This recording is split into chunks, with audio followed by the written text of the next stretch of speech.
o'clock. We said we got a big week here on IST. The collision of sports here in Boise. Boise State basketball all over the place. Boise State football all over the place as well. Spencer Danielson had his Monday presser. Prater, he didn't talk last week because they had a bye week. This is the first time we've heard Spencer Danielson talk to us since the Fresno debacle. He had a lot to say about that, but mainly the first thing he's talked about today was the quarterback position. We were right on the assumption last week, weren't we, Forrest? Yeah, Max Cutforth is your new QB1, and Spencer Danielson, the only development that he gave us today was that he does expect Maddox Madsen back for this season. I don't think, did he say regular season? He said this season. Oh, we want him back. I was going to say. Yeah, I think I don't think we can't take a game in December for sure now anymore. No, yeah, I just wanted to make sure because that word's very important, and I'm almost positive he just said this season. So I don't know if that means he's going to be back in 3 weeks. If it's this bad, it's more than an ankle tweak. It might be high sprain ankle. He still won't disclose what it is. All he says is a lower leg, but I'm almost positive, and it's on the right side. I'm almost positive it's somewhere in that ankle. It might be a lower shin or a high ankle, but it's somewhere certainly in that area. And if he's out for 2 weeks, 3 weeks, he's certainly going to be out for a month. So we'll see how it plays out, but none of that matters right now. He's a coach. That's the word that Spencer Danielson used today. He's a leader. That's another word that he used, and he's going to be a spectator while Max Cutforth is your new starting quarterback. This will be almost 4 decades since this town, the Treasure Valley, this valley, has given Boise State football a starting quarterback. As crazy as that is, and they've had very capable high school quarterbacks in this valley. They've just chosen to go to other schools. Arizona State, a couple. BYU, a few. This is the first one since Travis Stewart from Meridian High, who we can't find anywhere. By the way, if anybody knows where he is, we're still looking for him. By the way, text us. There was a Tommy Stewart. You're right. Touchdown Tommy Stewart was a backup from JC 10 years ago. Exactly. That's why it always confused me. But this is the first time the Valley has given that program its starting quarterback. That's a big story. But also, you look at this game, like first place. You're the Scott Slant at stake, and the driver's seat at stake. And Boise State's got a backup quarterback starting in San Diego this Saturday night. They're an underdog. One of the best defensive teams, the best defensive team on paper in the Mountain West, certainly one of the best defensive teams in college football. Now, we all saw what happened in Hawaii over the weekend, so what does that play into it? I would imagine just based on that score alone, that's going to give Max Cutforth, and he needs every little ounce of help that he can get right now. That's got to give him a little bit of a confidence bump. If Micah Alejandro can do it, why can't Max Cutforth? Yeah, you would say that completely, 100%. Like this defense, you can penetrate that D. It's been done. It was done a few hours ago. Let's go. Here's Spencer Danielson earlier today, you guys. He talked about Max Cutforth, but he talked about him for the first time since his Fresno performance. Max played most of that Fresno game, and here's Spencer Danielson.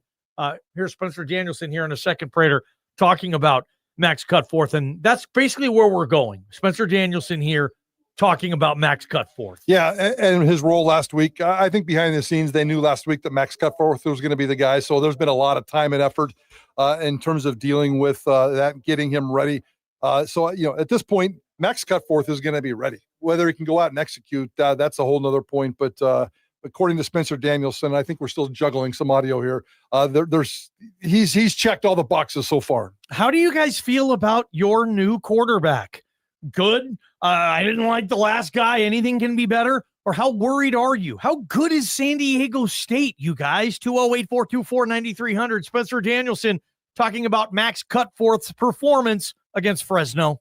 Max is our QB, and he's who we're pouring into. Did a really good job, and he's even stepping up in that leadership role, especially now where it's not like in game. Sometimes it's hard where all of a sudden you go from watching to being the guy. Now we've gone through. Hey, Max Cutforth is our QB number 1, and Max is doing a great job pouring in, and we're pouring into him, and he's done a really good job. And we've got 3 quarterbacks that are healthy, and so Caleb, Zeke competing. We're gonna find a way to make sure all 3 are ready to play. But Max Cutforth is our guy.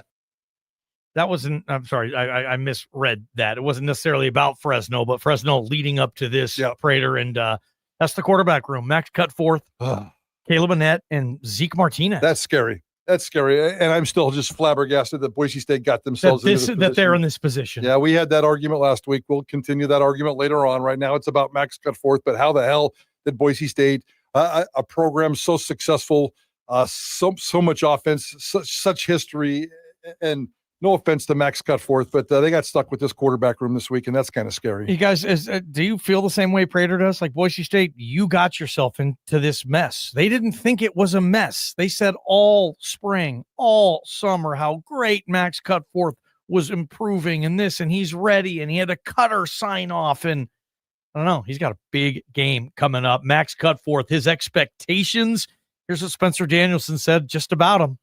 Yeah, I told Max, I don't need Max to be anybody but himself. I told him that. I don't need you to be Maddox. I don't need you to try and become this completely different core. But I need Max's best. So I told him, just be your best. Play football, man. He's from down the street, walked on here, earned a scholarship. Like, I want Max to be his best. And his best is what we need. And no different for the rest of our team. Hey, but I need their best too. I don't need anybody to try, well, this is what's needed from me now. No. But I need your best, and that is required of you, and this is in all three phases. We got to find a way to win in all three phases, and it's not just going to be on our quarterback.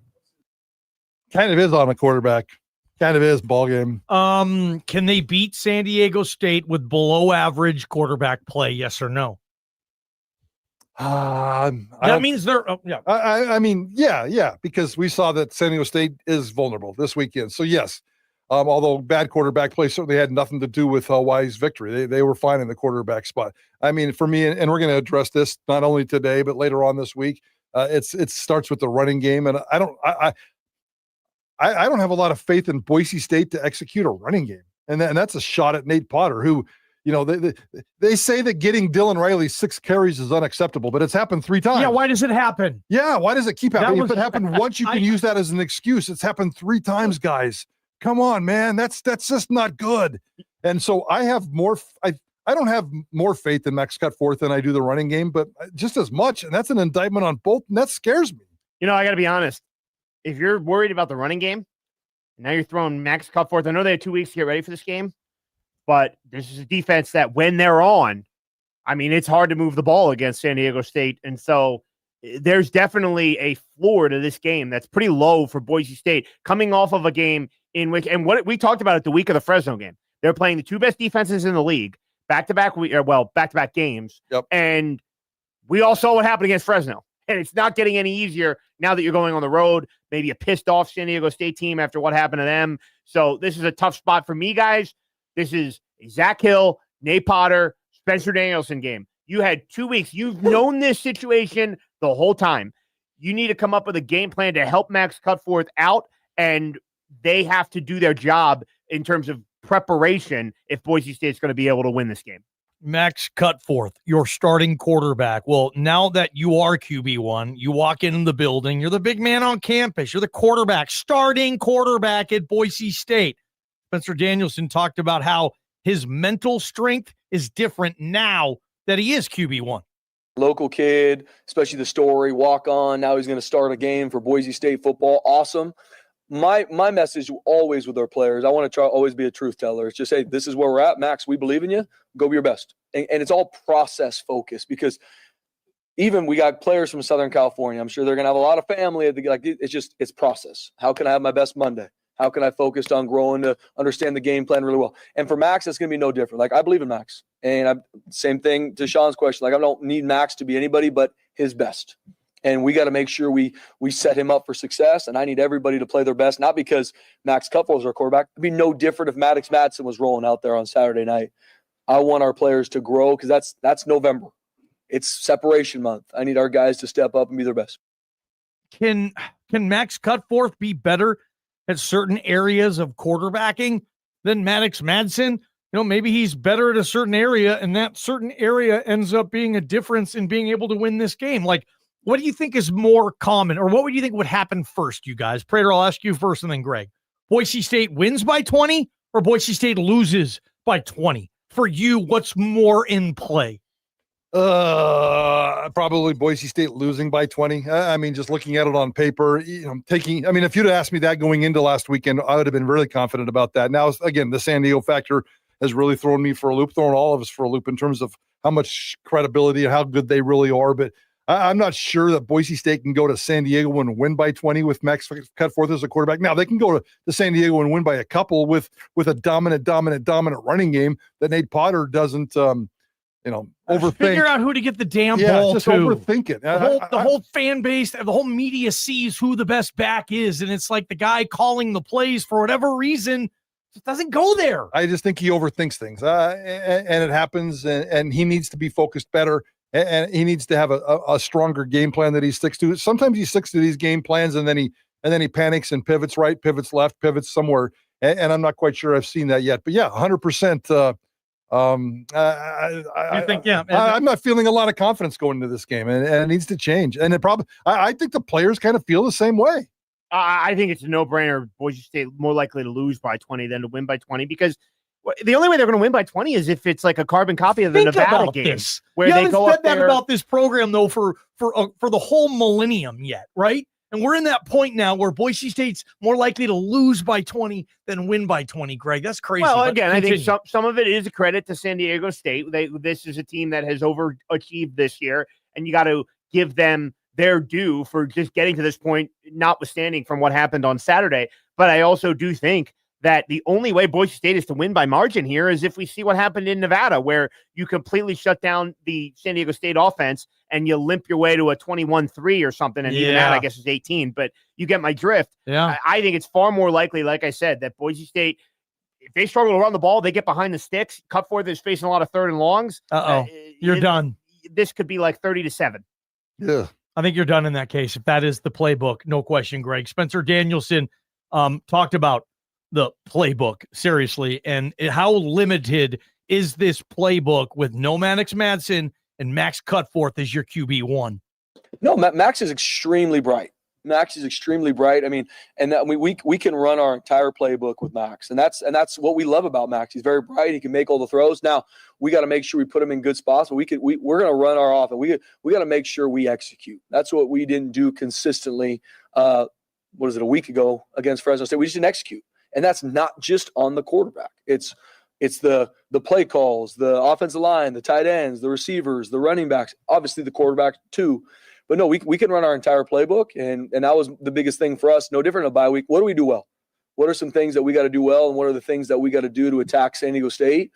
And Max can do all those things. Ballgame, here is one area where I have a little bit of hope and excited. I'm kind of excited to see if it's true.